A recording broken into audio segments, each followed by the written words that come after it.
台湾创专总集团提出以配合东区都市计划以所争取的地方甲文化建设，希望加速进度来发展。会中嘛强调，平西野区因为有购物中心的商圈地段优势，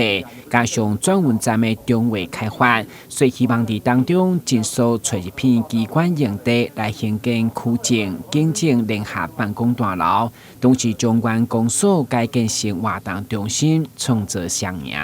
如果里面有适合的机关用地，科目符合的话，我们可以打造一个东区新的这个市政，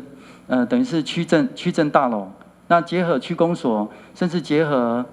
第一分局，可以共同办公这样的一个模式。那旧的崇学路100号旧的这个区公所，对，但起来好重新跟崇学里做活动中心跟其他的使用，我觉得这样一举两得。可以赶快去思考，因为你那个班的维护呢，那个文胜里活动中心的部分就是文胜公园那部分，那现在在规划中是对，还有重训跟那个重学的部分，这个土地是那个地政局之后，那个在重划之后呢，我们会跟地政局来连续有适当的土地。市长对于活动中心的兴建的部分，市长都非常的支持，只要是用地没有问题的话，要建会的部分市长都相当支持。会中议员嘛以警政署的统计指出，6都警察人员因为公务受伤的比例，台南竟然是第2关，而且因为执勤受伤高达6成，所以除了检讨警察装备不足，要求应该配备电击枪。对此，市长回应，市府已经拍算动用4500万第2预备金来购买，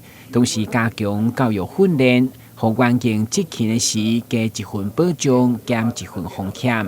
台南新闻军事林根采访报道。一定的时间内一定要报上去。